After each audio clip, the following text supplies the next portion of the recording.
Good evening, class, and sorry for starting behind time. Today we'll be going to an interesting topic, which is one of the core of your syllabus. That topic is something that you will mostly get in question number 1 and number 2. Taxation of employment income, also known as pay as you earn. That is the topic for today. Okay, we'll be doing justice to that topic. So I will implore you to pay close attention to what we'll be discussing here, because in your theory part, you will see it most times in question number 1 or question number 2. It might also come in your objective part of your question. Now, the objective of this topic is to consider employment income and the various sources that we earn employment income. We're going to be looking at those sources that are exempted from taxation. Then we are going to be seeing things like benefits in kind and how they are assessed. Then we will now look at the basis period for computing payee and the tax computation for payee. Now, what is personal income tax? The Personal Income Tax Act, which is PITA 2004, Cap P8, Law of Federation of Nigeria 24, defines employment to include any appointment or office, whether it's in public office, whether it is a private office, for which remuneration is paid or payable. And there is an employer and employee relationship. Now in the Labor Act, it now goes a step further to say that whether there is a written contract or a verbal contract, a contract exists between the two parties, which one of them is the employee, the other is the employer. Now, there are two kinds of contracts when it comes to employment. There are two kinds of contracts. The first one is contract for employment. A contract for employment is an agreement whereby the person in that contract is engaged as an independent contractor. Such a person is self-employed. Such a person is a vendor carrying out a project for a company. So all those vendors that bring in things for you and you pay them their normal fees, they are doing job for the company. They are under contract for employment. So the person who comes to your office to bring supplies, somebody who comes to your office and fix your internet monthly, comes to do routine check, you pay him monthly fee. He is not an employee. He is a vendor. He is there for contract for employment. Now, there is another person who is involved in another contract called contract of employment. Now, contract of employment is the situation where the person in the contract is called an employee. Is called an employee. The person is not self-employed. The person is employed under the contract of employment. So you see the distinction now between contract of employment and contract for employment. The first distinction is when you are under contract of employment, you are an employee. So you earn what they call remuneration, which is your salary. While anybody who is under contract for employment, a self-employed vendor, earns profits. Now, if you are under contract of employment as an employee, your employment income is assessed to tax on actual year basis. This is the only tax among all the major tax. This is the only tax among all the major tax, apart from capital gains tax, that is assessed on actual year basis. So you see, other types of business income, you will see company, you will see partnership, you will see trustees. All those ones are assessed on preceding year basis. But personal income tax under contract of employment, you are being assessed on an actual year basis. As an employee, actual year basis. But if you are under contract for employment, you're a vendor, you are self-employed, that's also a personal income tax, but you are assessed to preceding year basis. So any individual who is self-employed, that person is on preceding year basis. Now let me give you an example now, okay, for two individuals. But let's say, for example, I am a boss in my own company, and I also have somebody working for me. Both of us are getting paid from the company, but my pay as the boss will be assessed to tax on preceding year basis. My employee will be assessed on actual year basis. If I am a partner in a company, it applies the same to me, preceding year basis. But people who are working for us are actual year basis. Now, going on, a self-employed individual which is under contract for employment, you are required to register for VAT. Because you're a vendor, you are self-employed, you own a business, so you register for VAT. While if you are contract of employment, you are an employee, you are not required to register for VAT. So when you go and they give you appointment letter, you see, contract of employment, appointment letter, you are not being asked to go and register for VAT or bring your VAT number. So you see my emphasis, contract of employment, employee-employer relationship, contract for employment, self-employed vendor. Now, if you are an employee, you can be dismissed and you have the right not to be unlawfully dismissed.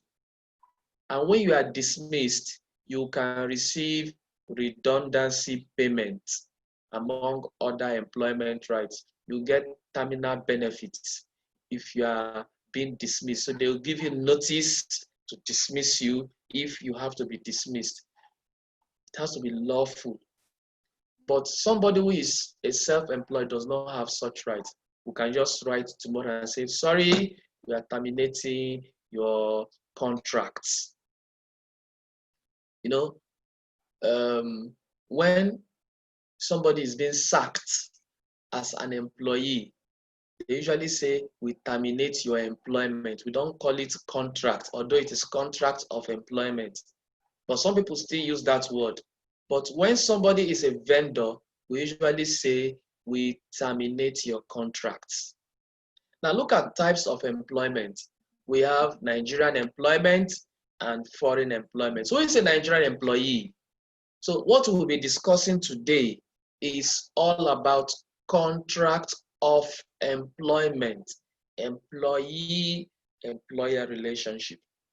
So apart from this topic, which you see payee, because they're the only ones having payee, every others that is not payee falls under sole proprietorship, partnership, company.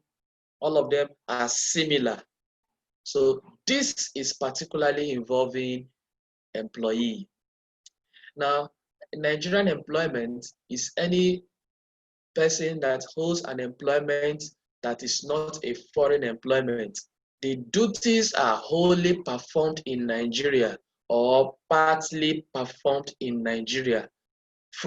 It starts counting from the first day of January in a year of assessment. So you see actual year basis. While a foreign employee is somebody who holds duties as an employee outside of Nigeria, wholly outside of Nigeria. Now let's look at the distinction between employment, vocation, and profession, because this might come out in the theory part. Write small notes on this, or they might ask it in objective because this is a foundation course. Now, employment is an agreement between an employer and an employee that the employee will provide certain services on the job.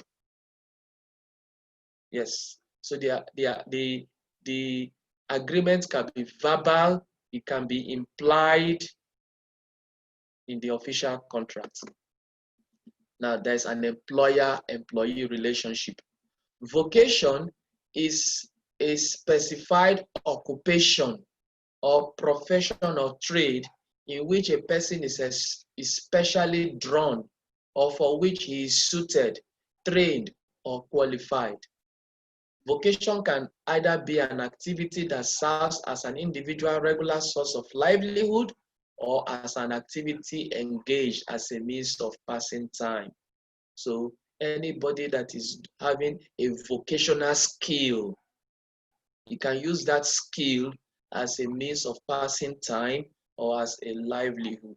Let's say, for example, you went to learn networking or programming, or you went to learn all these small vocational skills, or you went to even learn carpentry, you went to learn welding. All these are vocation. Now, when it comes to profession, a profession refers to an occupation that requires specialized education, knowledge, training, and ethics. So that's what makes it different from vocation. That is specialized training, that is specialized knowledge. There especially is an ethics. So professionals are ideally made up of people with high ethical standards who have special knowledge and skills. So all of us who are doing I Can Hear, you are having a specialized knowledge, you are learning, you are being trained, you are learning to become a professional. So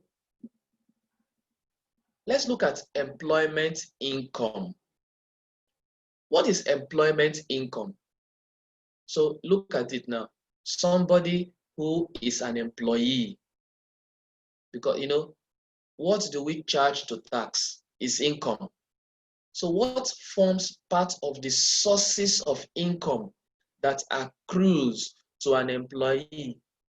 It includes salary. Now, when we say salary, it could mainly here, technically, in this note here, it means your gross salary, or it could be your basic salary. So look at it as your basic salary, basic salary.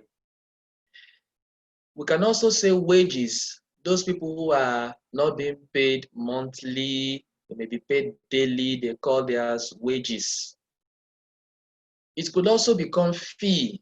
There are some people who are paid fees. They don't call it salary or wages for some technical reasons. They call it fees. Then we have allowance. That is where all those other smaller things that comes up to become your gross salary. We have housing allowance, we have transport allowance, we have clothing allowance, we have meal allowance, all those things, all these allowances joined together. These are the things you get, even your leave allowance. Then we have other gain or profits from employment, which may include compensation. What do we call compensation? Maybe you work overtime and they give you your overtime payment. That overtime payment is compensation for the extra time you put into the office. Then you have bonuses. As maybe December is here and they now give you December bonus, or maybe an award. They now give people an award, or what we call 13th month salary. All these are bonuses. We have premiums. Premiums usually, it rarely occurs in Nigeria, but for the sake of completeness, premiums are there. Benefits or other prerequisites allowed, given or granted by any person to any temporary or permanent employee. So all this your contract staff that you pay wages is an employment income. Sometimes they call it fees. Those contract staff, they call it fees for some technical reasons. Now, so once any employment is giving you something, that thing you are benefiting is called employment income. Now, part of the benefits too, these benefits here that is mentioned could be benefits in kind. So they may not be cash benefit. It could be bag of rice. They decide to give bag of rice. That's a benefit. They can decide to give you an official car. If you didn't buy the car, the company gives you the car. And they say, become a staff for 5 years and the car is yours. They might even say, okay, live in our quarters. You are getting benefits in kind. Okay, because you are in a managerial position, they can say, okay, let's give you some bonus. You buy shares. They instead of giving you something in benefits, instead of paying you in cash, they pay you in shares just to keep you as an employee. So these are part of the benefits, employment income. So the next thing we are going to look at now is employment income and business income. Now, what is employment income? What you receive from employment. Business income is what you receive from trading. So you see, when you are doing employment, you are not trading. You are not making a profit or gain. You are not making a profit or gain by that act. You are rendering a service that you are getting income. You are not making profit. You are not making gain. Business income, you are making gain. Technically, you are making profits. Now, those two, employment income, business income, form part of what we call earned income, income that you earn. When we say earned income, it means you worked for it. If you don't work for it, that income will not come. It's as good as say, if you stay at home and you don't go to work, nobody pays you. Employment income is not a passive income. It's an active income that you must earn. Business income, if you stay at home and you refuse to go to trade, you won't make that income. We have other income that are not that are not active, but are passive. Those passive income, we call them unearned income. Unearned income. That means you can sit down close your eyes and you sleep, you are making the money. You are not working. You've just worked once. And that once is duplicating your income. One of them is rent. You build your house once. People come to live in it and they pay you rent. So you sit down, fold your arms, and people pay you rent. You do investments.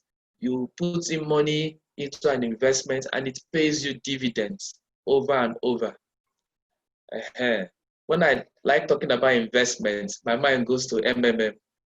So assuming MMM was a good investment, there are some people who will just be happy that they did it to become an unearned income. So let's leave our mind from MMM. Let's go to other legal investments. It's a passive income. Now, another type of passive income is royalty. You are a musician, so to speak, and you decide to do your music and you sing just once. You go to the studio once and you sing, and your music sells every year. Your music keeps selling, keeps selling, keeps selling. That's passive income, royalty. They pay you royalty. So rent, interest, dividends, royalty. These four form part of your passive income. Now let's go to sources of employment income and contracts of employment. So we look at what we call cash emolument. Sorry, my mouse is stick. Cash emolument. What are cash emoluments? Cash emoluments are remuneration of an employee whereby cash is involved. Anything you give to an employee in the form of cash. Let's take, for example, salary.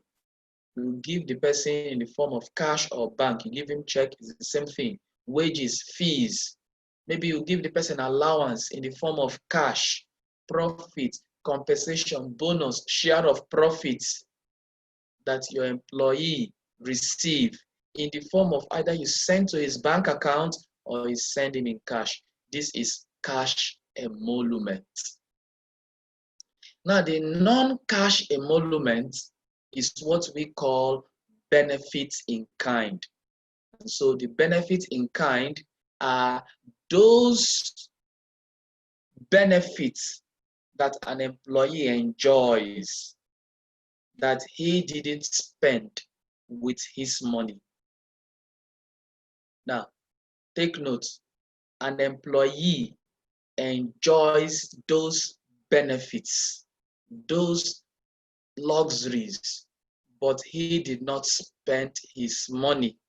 The money for paying for those luxuries came from his employer.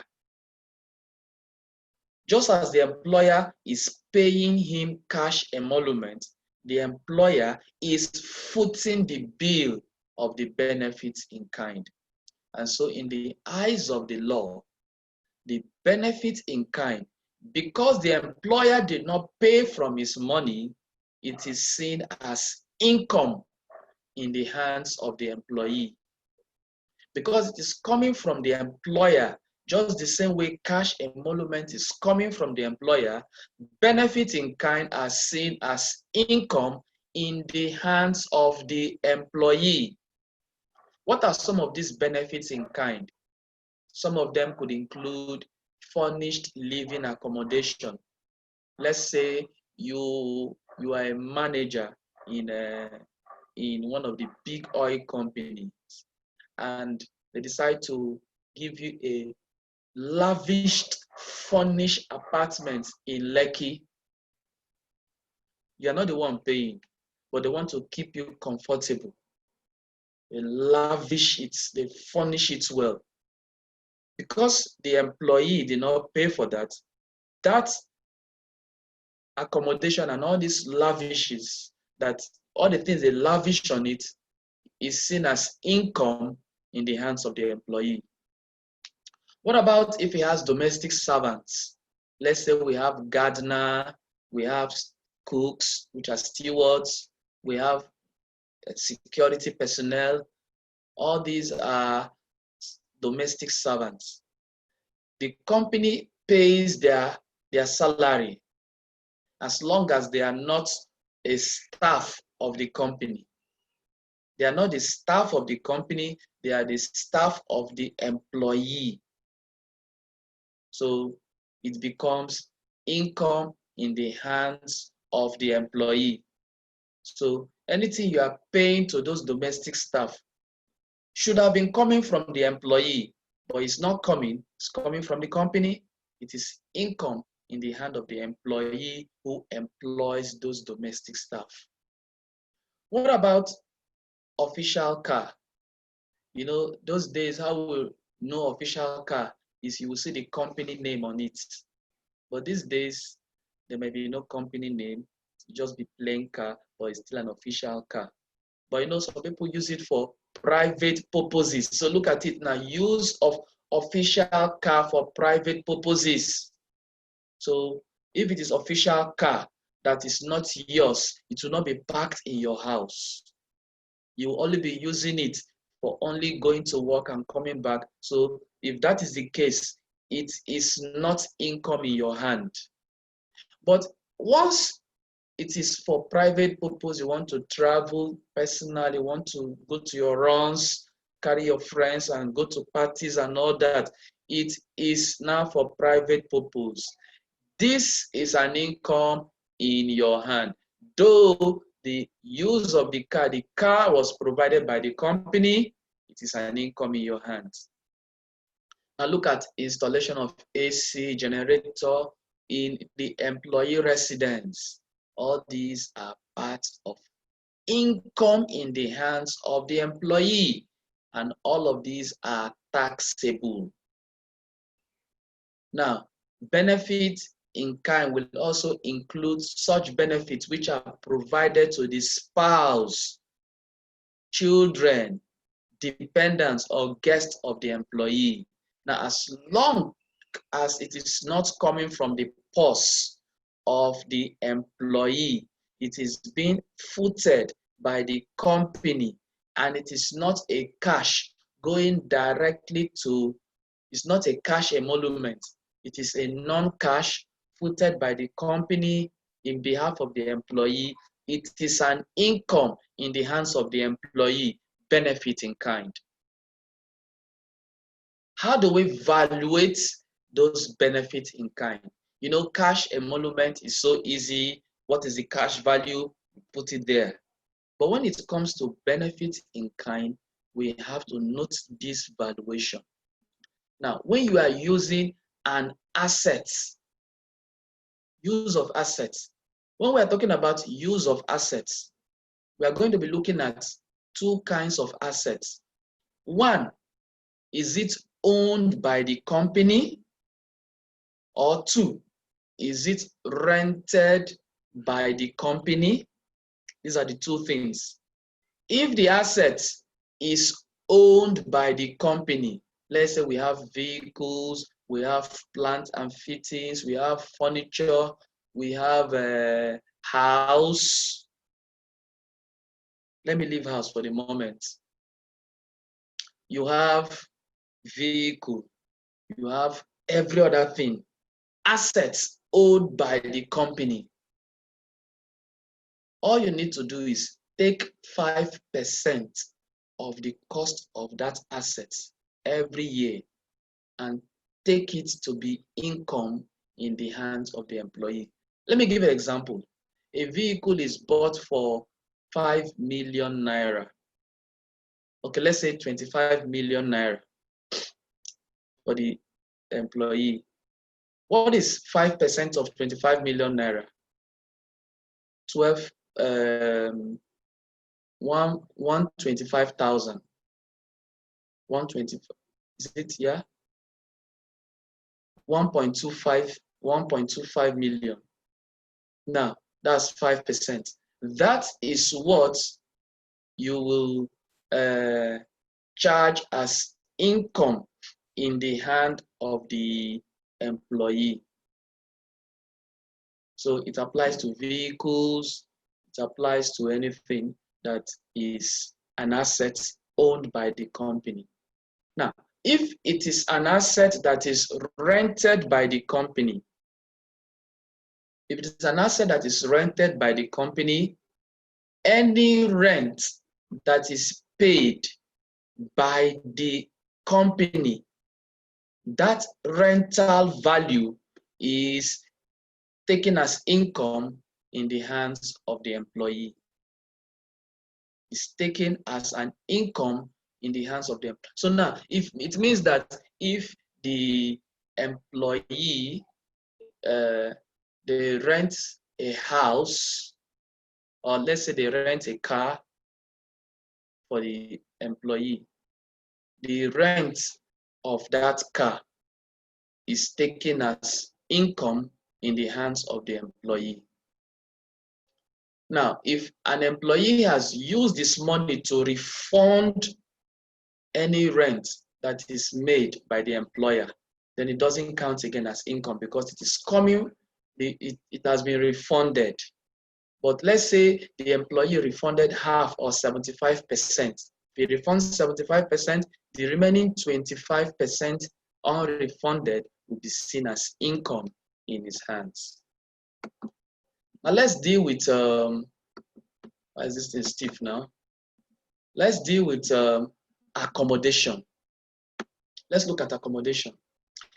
If an employer provides an employee an accommodation and the employee does not pay rent, he does not pay rent, what happens? Let's say they give him a house in Lekki, furnish it, he does not pay rent. What the tax people will do is that they will go and look at what is the rateable value of that house in Lekki. It means that if you were to pay rent for this house, how much will you be paying? So that rent that you should have been paying, that is seen as an income in your house. So it is called rateable, not rentable. Because if you hear the word rent, people will say rentable. It is rateable value. So that's the word, they are rateable value. It is how it is being rated, how much rent you are getting if you were to pay rent. Now, if the company pays your accommodation rent for you, it follows the rent that we discussed before, then it's going to be the amount they pay for the rent is the income in your hand. So unlike any assets owned by the company that you charge 5%, for house, accommodation owned by the company, you pay the rateable amount. You pay the rateable amount, not 5%, because it is not your house anyway. You're still going to leave that house. So you are paying the rateable value as if you are renting the house. But if you're not paying the rent and your company is paying the rent, they're not the owner of the house, then it means that the rent value is seen as an income in your hand. Now, when it comes to domestic staff, we said that the income paid to the domestic staff is seen as income in the hands of the employee who is enjoying the services of this domestic staff. Note that the income of domestic staff shall only be deemed as income in the hand of the employee only where the domestic staff is not a permanent employee of the employer. So as long as he's a contract staff, he's not a permanent employee of the employer, it's income in the hands of that employee. Now look at benefits to employee exempted from tax. So look at the benefits that are exempted from tax, because you might be seeing some. The ones we just discussed are the ones that that is taxable. What are the ones that are not taxable? We have expenses in connection with the provision of meal in any canteen for all staff, or provision of non-assignable luncheon voucher. So you see, each time your company wants to do certain things, they will just go and order for food, and they will get the ticket, and they will present it uh, as evidence that they have purchased food from a canteen for staff. And when they do that, that income is exempted from tax. It's an allowable income for the employer, exempted from tax from the employee. So you will not say that meal you eat, they are going to put it as income in your hand. No.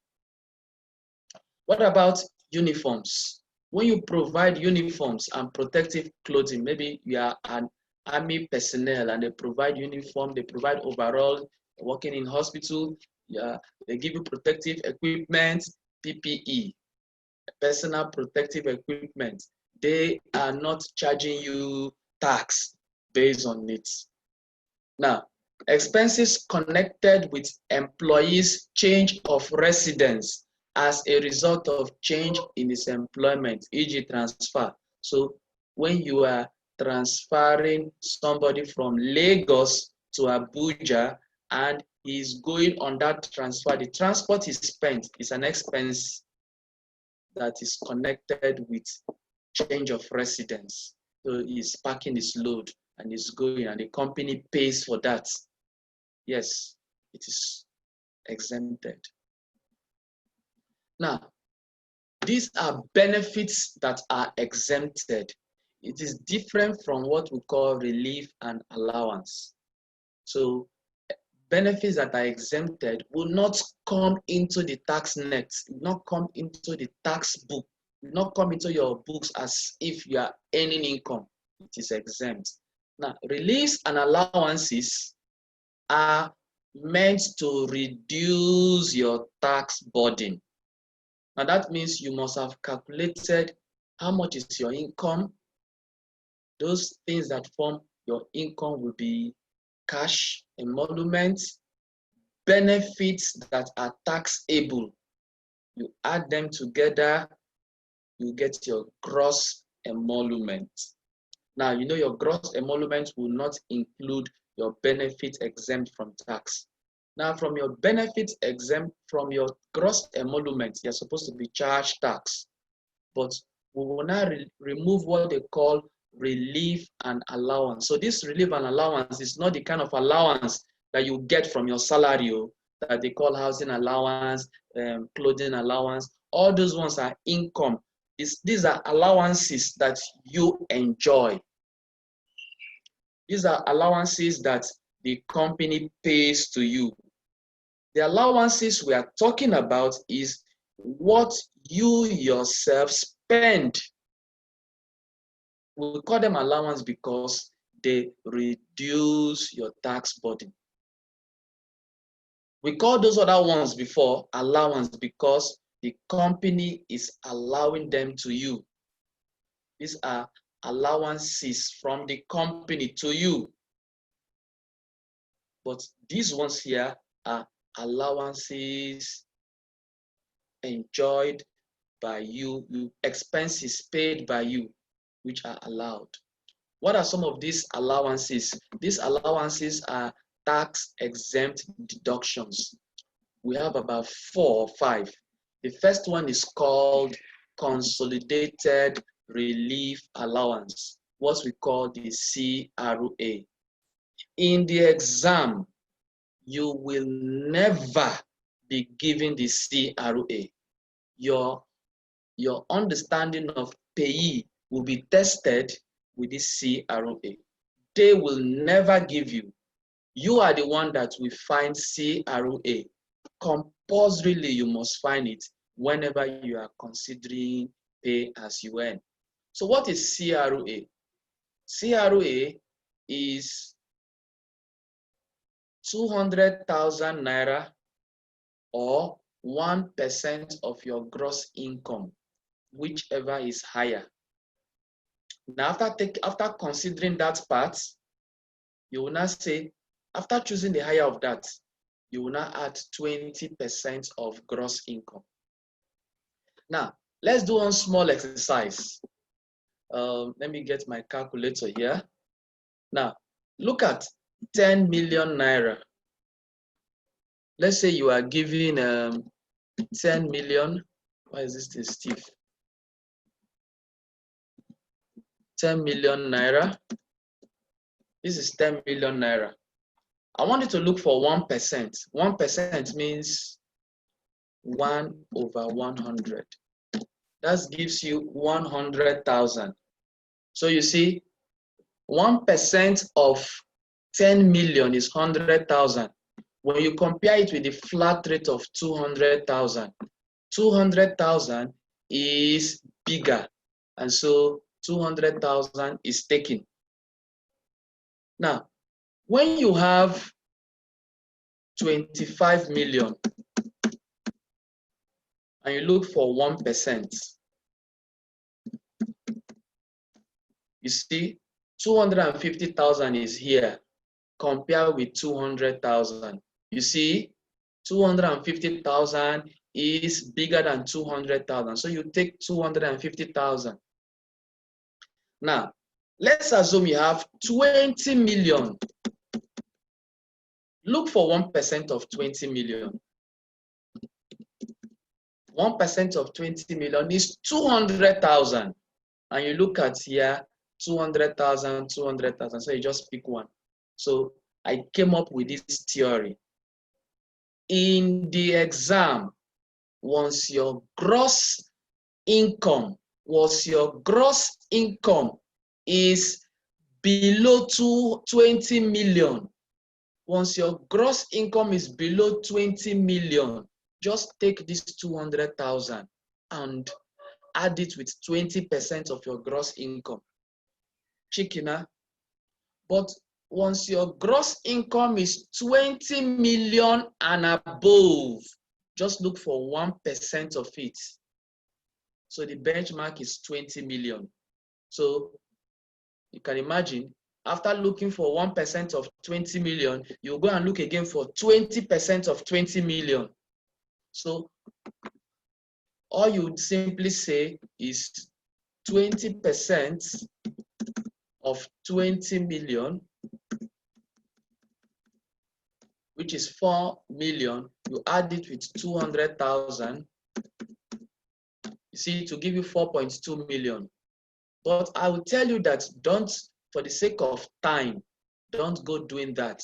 Once it is 20 million and above, just take 21%, because you will still do 1% of it and do 20% of it. So let's look at 21% of 20 million.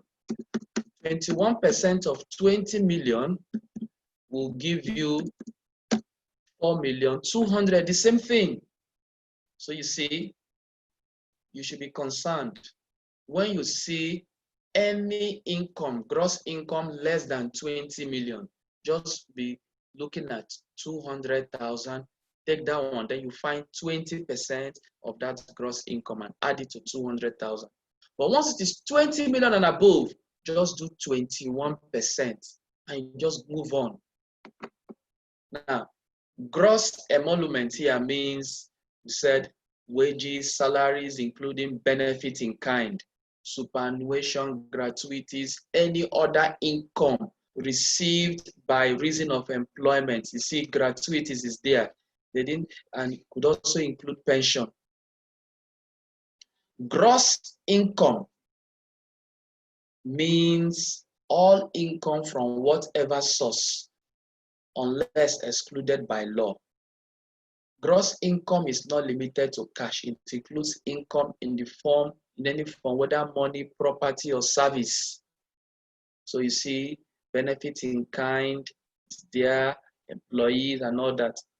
Now, going by the above definition, it is obvious that gross income encompasses all income of the taxpayer, whether received in cash or in benefit in kind, excluding income specifically exempted. However, for purpose of CRA computation, gross income shall be defined as the total income excluding frank investment income of a taxpayer. So when he has dividends, it is called frank investment income. Now, we have seen that CRA is one of the expenses that are allowed. The thing is, that expenses CRA covers many things. It covers dependent allowance you are going to give to your parents who are not earning money, or the pocket money you give to your uncles and nephews and every other person that is dependent on you is taken as CRA. So it replaces what we used to have as dependent allowances. Now we have the National Pension Scheme. The National Pension Scheme, we have contributory pension. Under the old scheme, which I don't want to talk about, let me go straight to the new scheme. The new scheme was signed into law by President Goodluck Jonathan on 1st July 2014, and the new law says that increase in the minimum contribution into the scheme as follows. Employers are now required to contribute what?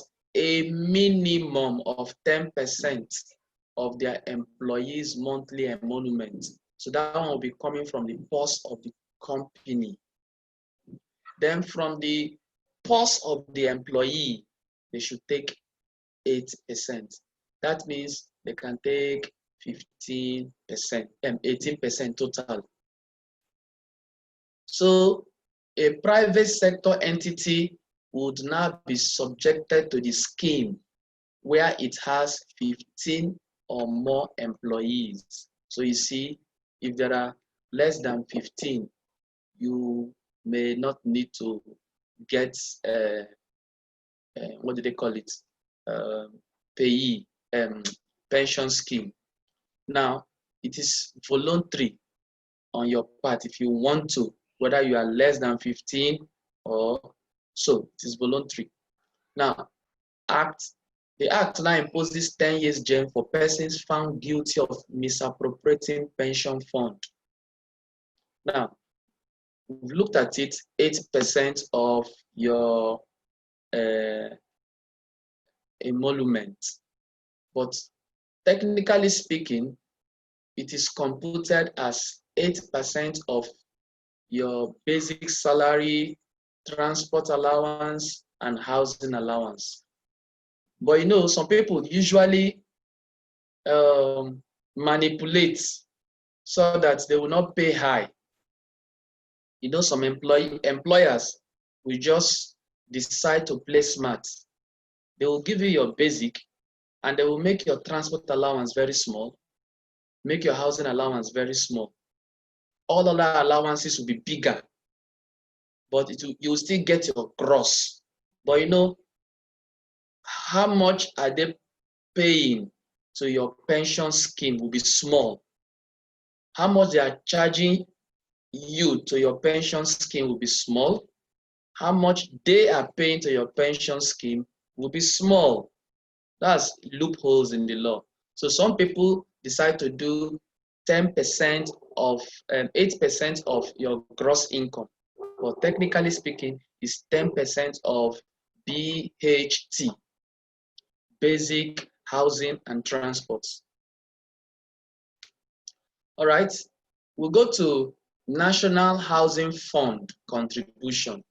National Housing Fund contribution, 1992 Act provides that a Nigerian earning an income of 3,000 naira and above per annum in both the public and private sector shall contribute 2.5% of his basic monthly salary to the fund. So 2.5 of your monthly basic becomes 2.5 of your annual. So in the whole 12 months, you would have paid 2.5% of your annual. The employee is to deduct the contribution from the contribution of the employee's monthly salary and to remit the money deducted to the Federal Mortgage Bank of Nigeria within 1 month of making the deduction. Some people do not participate in this, so it's not compulsory these days now. Now, the National Health Insurance Scheme, now this is called NHIS, set up by the Insurance Act, National Health Insurance Act of 1999 for the purpose of providing health for all, for persons who are entitled under their scheme and their dependents at a cost-effective health services as set out in the Act. And so any amount you pay as premium or contribution into that scheme, that amount gets deducted. And so you can pay in advance and bring the receipt to your company, which serve as the basis for deduction, or your company deduct from source and pay into the insurance scheme for you. Then we have life insurance premium. You know, these days some people take life insurance premium. The minimum people take today is 5,000 naira a month. So they take for like 60,000 naira for a year and all that. So anything you pay by way of premium for life assurance in an approved insurance company, these days we have one of them is mutual assurance insurance. We have Leadway. Okay, that's pension. I can only think of mutual assurance, maybe because I'm using it also. All right, we have gratuities. Gratuity is any money that you pay to a retired officer leaving the employment after several years of service. These are tax deductible. So once you pay gratuity, now the thing about gratuity is this. Gratuity is an income to you. So this gratuity, being an income to you, does not go into your list of incomes. It's an income paid to you. It does not go into your list of income, but it is going out as tax deductible. So you see, you were paid gratuity. It didn't enter your gross income. It is going out as tax deductible.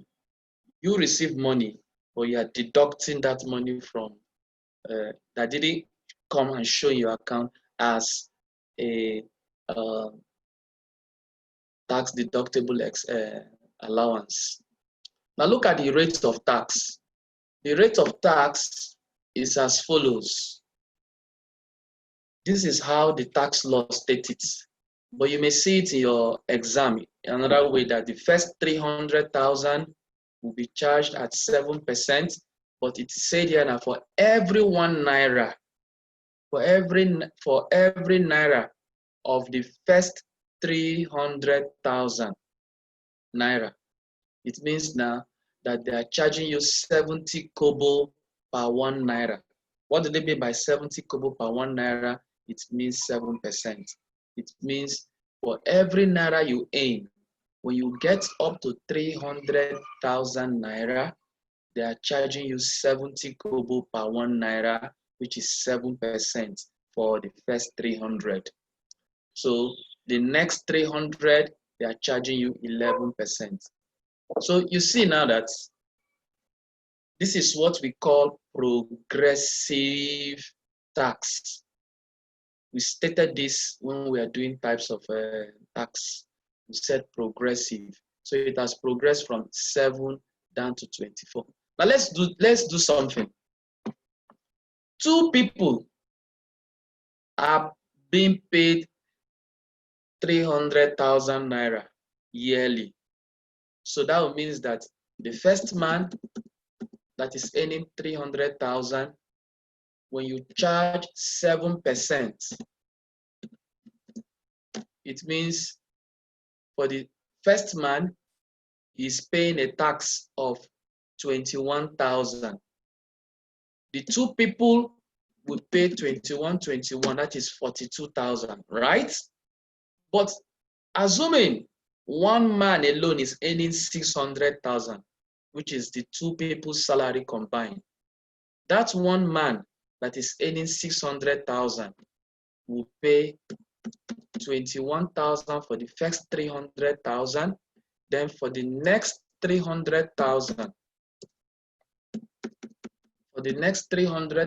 he's paying 11%, which is 33,000. So add 33,000 to 21,000, he's paying 54,000 naira for earning 600,000.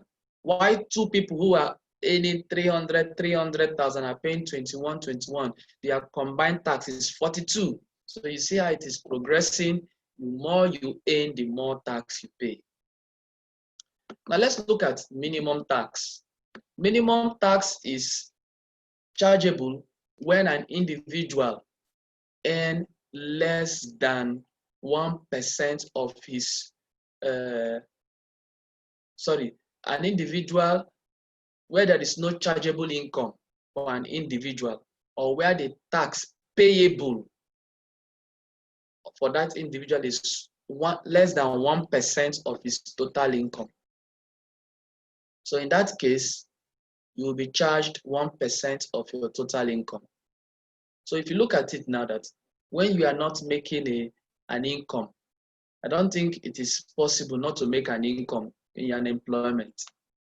So when you have less, you're not making an income, maybe because the amount they are paying you when they remove all the reliefs, your CRA, your life insurance, everything, you find out that you are not making any taxable income. They will now charge you 1% of your total income as minimum tax. Then, assuming that you have made an income, and when they check that income, find out that if they find 1% of your total income, let's say everything you do now makes your taxable income becomes 200,000 naira, and so they charge you 1% of your total income, and they give you something else, and they are trying to look at this tax rate, and this is giving you less than that 1%, so they will charge you 1%. And if you look at it now, once somebody's earned income is less than 300,000, that person will be charged minimum tax. So it is looking at it that once you are earning less than 300,000 in a year, you are charged at minimum tax. This is different from this 300,000 here. This 300,000 here is taxable income. This one is earned income, as in your earned income, not unearned. So you might have earned and unearned income. You might have earned income, which is the same thing as your total income in case you don't have an unearned income. So this 300,000 here could be total income before you start removing reliefs. This is 300,000 after you have removed your reliefs. So get the point. Okay, so look at the format now for computing taxpayers' liability. So we look at the salary received. You see the salary is here. Sorry, this salary is supposed to be here. It's supposed to be here. pension received, going to be under it. Allowance received. So you see, pension, you receive pension is there. Your allowance you received is there. Bonuses received. Benefits in kind you receive. Now, you find out that you receive gratuity, but the gratuity is not here.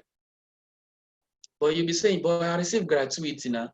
Gratuity received is not here, but pension is received and is here. And you will say, pension is given to a retired employee. Gratuity is given to a retired employee. The law specifically exempts gratuities from being here. Now, when you add them together, you get what they call gross emolument. Your gross emolument is everything you received by way of employment. Now, what happened? You now less those income that is not subjected to tax. The first one is that pension you received. Now, the pension you receive is here. You will still remove it again here. Unlike gratuity that was not here, that you are going to remove here. Note the difference. But this is pension you received. You come here and say, but pension is not subjected to tax, so you remove it. Then there are other non-taxable income that you may have received, such as those benefits that were exempted.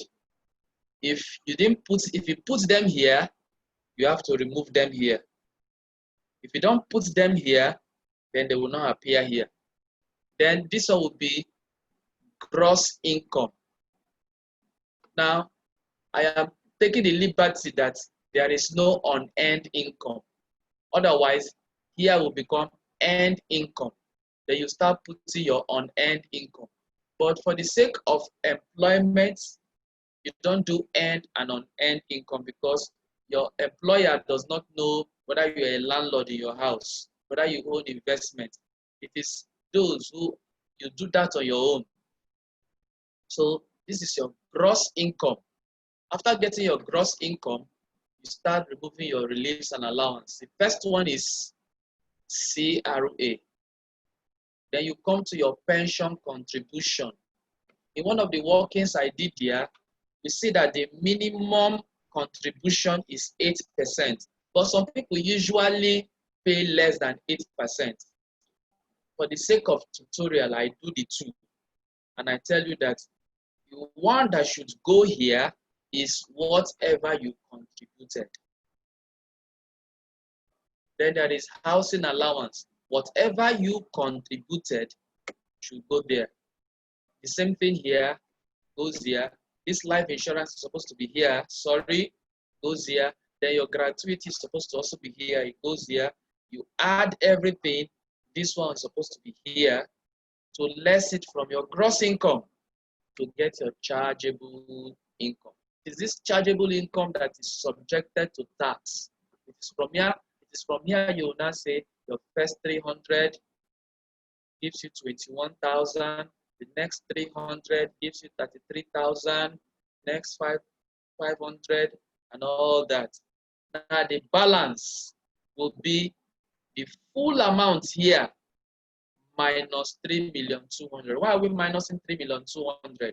This is because if you add 300, let's add it together.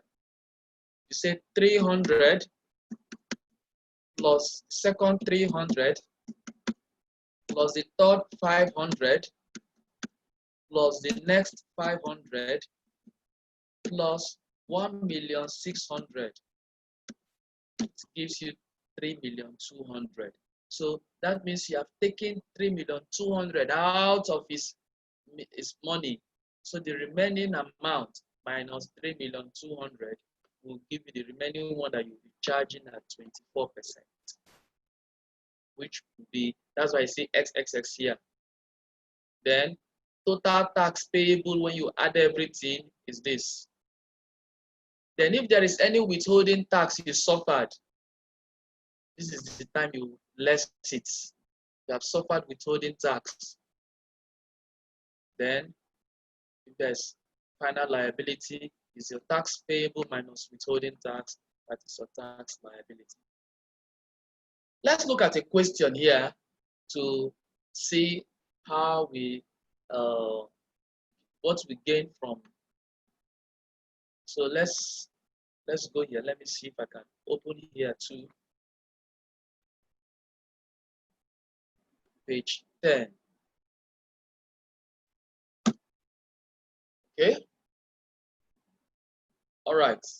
So look at question.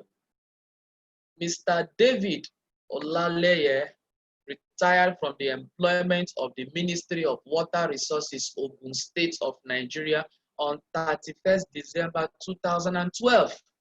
He is paid gratuity of 4 million on his retirement. So the question is, when did he receive this gratuity? On 31st December 2012. Mind you, payee is on actual year basis. So read on. He secured employment with OLAC Limited on January 1, 2013. So it means gratuity that is paid in 2012 should affect 2012. It's not going to affect 2013. So you receive an employment as a senior marketing manager on a salary of 8.4 million per annum. He is married with wife and has 6 children. This information in the new tax is not needed. It doesn't matter whether he's married with children or he's single, it's not needed for tax purposes. His record at the end of his first working year in the new employment, that means it is 2013. So that shows that anything that is 2012 does not come in. The record shows the following information. Now, he was given an official car with a market value of 2.5 million. So what do I tell you about official car? That is benefit in kind. This is the market value. So it's an asset that was bought. He was given this car. So what do? You look for 5% of the value of the assets. So that means he's paying 125,000. He's getting 125,000 as an income in his hands. Then the next one, the company pays 820,000 naira per annum on his official accommodation. So the official accommodation is not belonging to the company. It's not their assets. They are renting it. They are paying the rent. So this 820 becomes an income in the hands of the employee. So it's a benefit in kind. He has a life insurance policy with Okonkwo Assurance PLC. The sum assured is how much? 480. While the monthly premium payable is 4,200. Which one are you taking? Are you taking the sum assured, 480, or are you taking the 4,200? What you are taking is 4,200 per month. You multiply it by 12 to give you the right value. Forgive my mistake. That was not what I did in my solution. I mistakenly, because I was hurrying, I put this figure. I didn't know it, I didn't realize it was sum assured, but I'm correcting it now. You are not going to use this 480. What you are using is 4.2. 4,200 multiplied by 12. So instead of 480, you are using 50,400. Now, he contributes 20,000 naira monthly to an approved pension scheme. You multiply this 20 by 12. He spent 17,000 naira during the year for the upkeep of his aged parents who have no source of income. Is inconsequential. because you'll be given CRA, which will cater for this. He contributes the sum of 15,000 naira per month to the NHIF. So you multiply this figure by 12, and here 20,000 per month to this NHIS, this NHF. This one you multiply also by 12. Now you are asked to compute the annual and monthly tax liabilities of Mr. Olaleye for the relevant tax year. So how do we do that? I told you I've made a little mistake, but in exam, that mistake will just mean 1 mark. Every other thing will be taken care of. I will not fail the other things.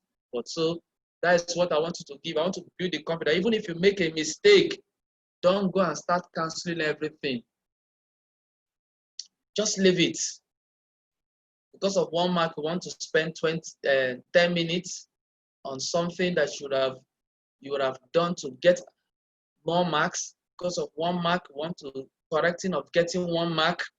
You want to spend 10 minutes. It's of no use. Look at the solution. The salary is 8.4 million. That's good. Benefit in kind, the official car, we calculate it was 5% of this amount, which is 125.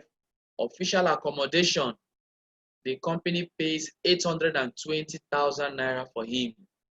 So when you add these two benefits in kind, it gives you 945.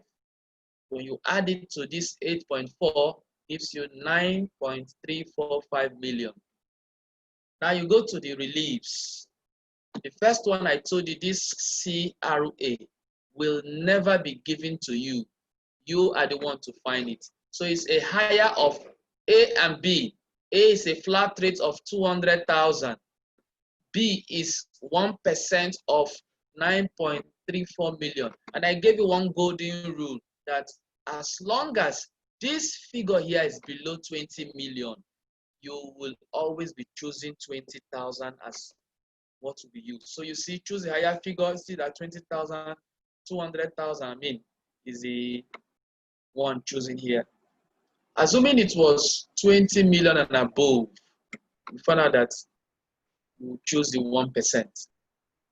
Now, after doing this 20 million, you've chosen it, you will now do 20% of this, and you got this. So this is what you normally do whenever you choose 200,000. You also do 20% of this, and you choose. But once it is more than 20 million, just do straight 21%. So when you add these two together, it gives me this figure here. Now, what are the other allowables? We have contributory pension. Normally, we say that the minimum contribution is supposed to be 8% of your salary. You know, all these are benefits in kind.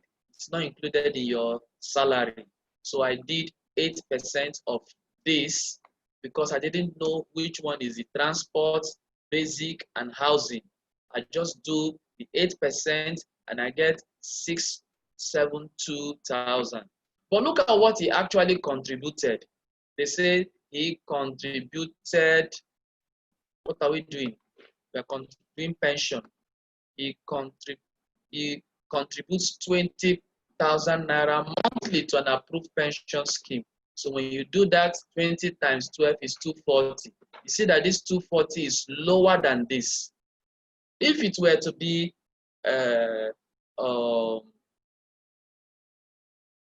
a company where there are 15 and more organizations, one, he would have been required to deduct this and not this. But now, we are not sure. So also, since he is retired, he's not under the statutory requirement to pay this 8% pension scheme. Are you paying pension to somebody who has retired?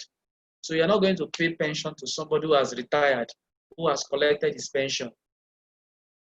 So that's why we are not doing this. Moreover, this is what was actually paid by him. So we take it. In the exam, don't go and do this too. I only did it for class illustration. So I take the 240 that was given to us in the question. We'll go to the next one. We said that he paid National Health Insurance Scheme 15,000 naira times 12 months. Where is that again? 15,000 naira times 12 months and 20,000 times 12 months. There is something I said I didn't do. I skipped something because I was hurrying to get your notes. So you put it, and I skipped this life insurance. So in the exam, as you are doing it, be using pencil to mark. I skipped this life insurance. So you take 4,200 and multiply it by 12, and you put it as your E. So it will increase this figure here. To increase this figure here, and it will reduce this figure here. So, but because I have excluded it, I have lost 1 mark. They will continue. They will mark me as assumed that okay, that's the only one you failed. So they're looking at your calculation now. They are not. ICANN is not looking at figures. They are looking at procedures. So what do you do now? Let's assume that this figure is the right figure. What do you do? The next thing to do. See this figure here?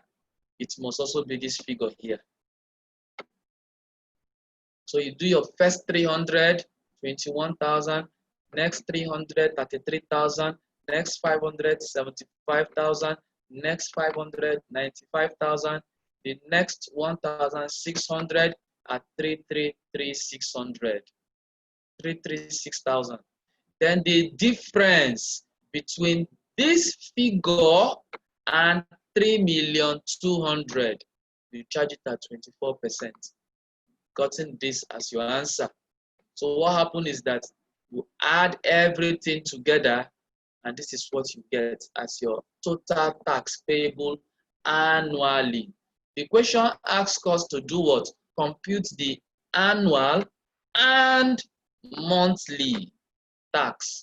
So after getting the annual, I take the annual and divide by 12. This is what he's paying monthly as his tax.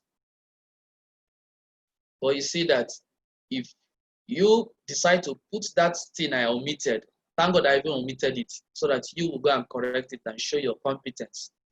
This figure here will be smaller, this figure here will be smaller. So we've seen the principle. If this was a 20-mark question, I would have gotten 19%. I would have gotten 19 because of that 1 mark I missed. Because of this figure is wrong doesn't make this figure is not the same as theirs, doesn't mean that they are going to still give you wrong figure for wrong answer for this, wrong answer for this. No, just suffer it once and they will now proceed. Okay, let's see how. It is in secondary school that perhaps maybe in some universities, no, I don't think university, secondary school, that you are looking for accuracy, that if it is not this answer, it is not this answer. But if it is objective, it's a different ball game. If you fail that answer, if they are looking for a particular answer, it's not in the option, you would have failed it. But if it is theory like this, question number 1, it's just 1 mark you've lost. Let's look at the second question. Mr. Brown, Richard Brown, is an employee of Crystal Oil Limited. He has the following salary package for the year ended December 31, 2003. So when you see the year ended and it's a personal, look at it, Mr. This person, you know it's a person.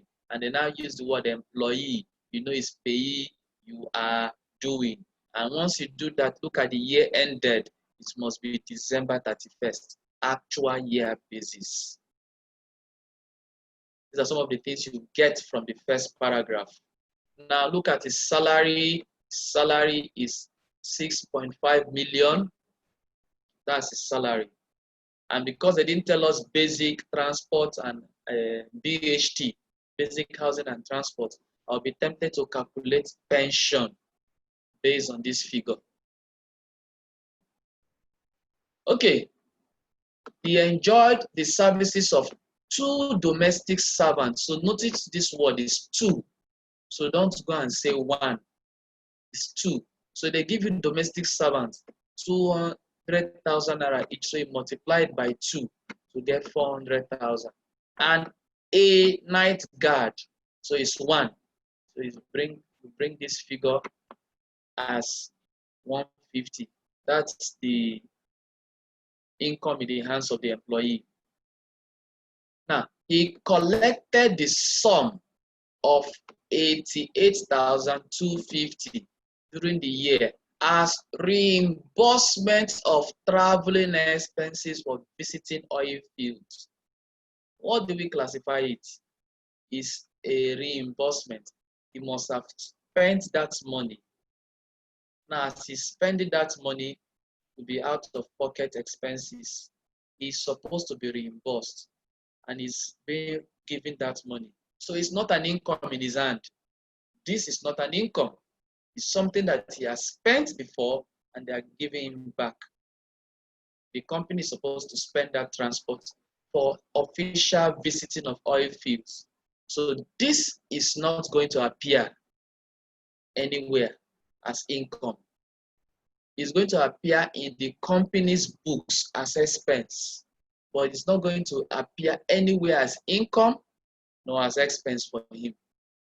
He ate free meals worth 52,500. This is exempt too from staff canteen. The staff is going to deduct it from their company income tax expenses, allowable expenses. This one is not going to appear in the staff income enjoyed by the staff. Okay? Now, he lived in a company house that is rented for 450,000 naira per annum. Now, this is a company house. They didn't tell us it's the company's assets. They said the company rents it for 450,000 naira per annum.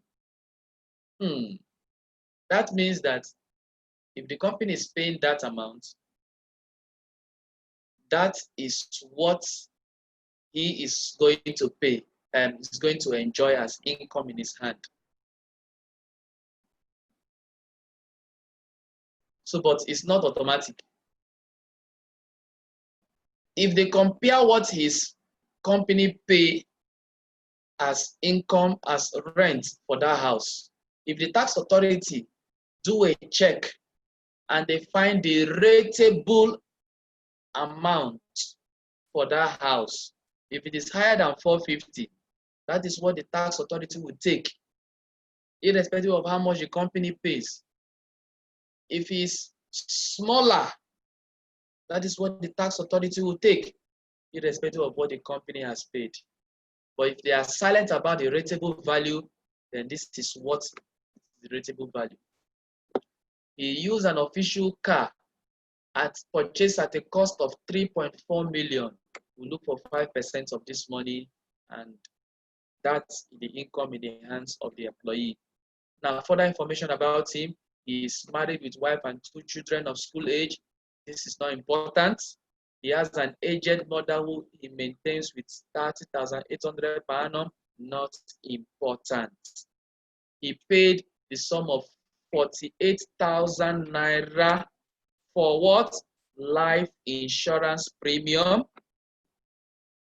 62,500 for NHF, and 487,500 for pension contribution.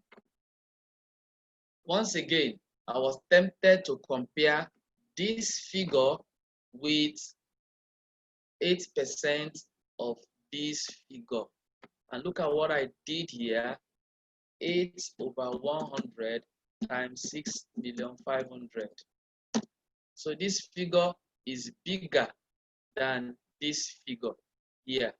Normally, by law, they are required to pay this. But, well, we cannot be sure that they're up to 15 and all that. So this is what he has suffered. So this is what will be accrued to him. Now look at this number 4 point. The rateable value of his residence is 250. So this invalidates this 450 here. So if you have used 450 here before and you now see 250, this is the rateable value. The rateable value is what the tax people is after. So this is what they are going to take. Assuming they say the rateable value is 550, they are still going to take it and it's going to be higher than this.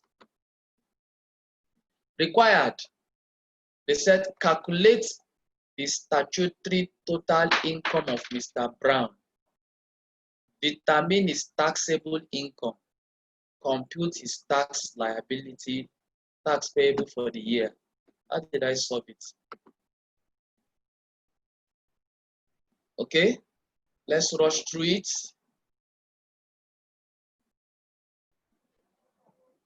Okay, what was the first question here? We should determine his statutory total income. His statutory total income is going to be his salary, 6.5 million. Benefit in kind, we have this two figure here, 200 times 2, 400. I don't know, when you are converting something to PDF, the figures just start doing one kind. In Microsoft Word, it was here. Don't know why. 400,000 should be here. The night guard, 150 is here. Official accommodation. Can you see that I've used 250s in place of 450? That's it. Official car, 5% of the cost value is this here. So when you add all of them together, this figure is his statutory total income. That is the statutory total income. Now, what's the next thing here is taxable income. His taxable income will only be gotten when you have deducted reliefs and allowances. The first one is consolidated relief allowance. Always the first. Always do it first. Higher of flat rate, I look at this figure here, is less than 20 million. I know that 200,000 will be the one choosing. But I'll just go through the motions of doing this to show that I demonstrate that I know. Sorry, this figure is 2470. How I got to write 2670 was because first I put 450 here. Later I realized that the rateable value is 250. Forgot to change the figure here. But this figure here is correct. But you see, this 200,000 is bigger than 74,700. So I've taken the 200,000. That's the higher. Then I will now do 20% of 7470. So you see that it's just a typographical error. 74. That's why it is good for you to do all your workings. So the examiner knows where you are getting your figures from. The examiner knows that you meant 4 here. And you see it is reflected by the 4 here. So the examiner will not penalize you for this. He knows that this is exam tension. So 7470,000, 20% will give me this figure here. So when I add it to 200,000, I'm getting 1,694,100. This alone is your CRA. Then you go to other employee pension. We have, I don't know why this is started from E. Okay, because that other one started from A, B, C, D. This one's continue from E, sorry. Okay, pension contribution. I did small thing here and I did 520 as the minimum contribution by law, but don't do it in exam. But it's in practice that this is what you must do. I just decided to put it here now. In practice, this is what he should be paying. But look at what he actually paid. Is this. From the question here, is this. So you just take the one he paid and you use it in the exam. By law, he is statutorily required to pay 8% minimum contribution. but he will be allowed only what he actually contributed, which is this. That's why I use this. So don't go and write all of these. All of these are put here to show you a tutorial. It's a tutorial comment. So just take pension contribution 487,500. Now go to life assurance. Its premium is supposed to be 48,000. They didn't tell you per month, so you take it as per year. So 48,000. National Housing Fund is this one as given here. So when you take that, you add this to this to this to this, and you get this figure here. And I know that I didn't omit anyone.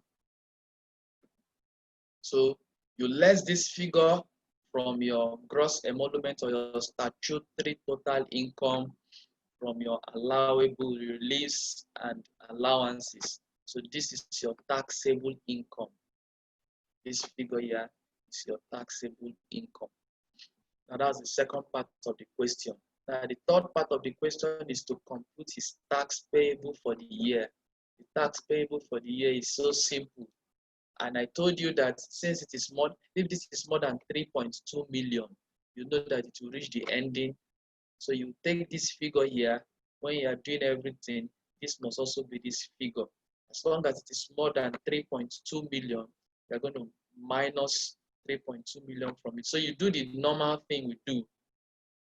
And here, you find a difference, 24%, you have 457.20. So when you add everything together, you're having 1,010,720 as his total tax payable annually. So I believe there will be any question. If there's any question, feel free to ask. Now this exercise 3 is given to you as an assignment. This is an assignment given to you. I want you to try your hands on this assignment and submit it in the next class. So far so good. We have looked at employment income. We have looked at various sources of employment income. We've seen that employment contracts of employment is what we just did now. Contract for employment is for self-employed people. We saw all the sources of income that are taxable and those that are exempted from tax. We saw those items that are classified as benefit in kind and how they are assessed to tax. We saw the basis period for the computation of payee for workers under contract of employment, salaried employees. These are some of the things we have seen today. So go back again and do your exercise 3 as an assignment. I want you to try your hands on that. I know that you may not get it all perfectly because of certain things I'm seeing here, which I will still teach in one of my next class, either next week, Tuesday or Friday. I'm seeing something that will make you say, you know that you will not get it. I am not looking for you to get it. I am looking for you to follow the steps if you understand the steps. I am not interested in figures. Let me tell you now, I am not interested in figures. I am interested in seeing you mastering the steps. When I see that the steps is correct, I will tell you you are correct. So it is you who will go and check your figures. I am not interested in figures. So go back and look at that format. I am interested in you following the format well, understanding it well. Then you put the figures there. Then when you do that, then you would have pleased me a lot, because figures do not matter, but the steps shows that you understand the topic. I know that when you see things like investment income, net of withholding tax, all these things will throw you off. This is an unearned income. This is unearned income. That's what I will just tell you, but I will not tell you anything more because this is the thing we'll be doing either on Friday if I don't teach. Okay, you have been taught income for partners. Okay, okay, that means you have been taught personal income tax payee. You have been taught partnership income by Adesua.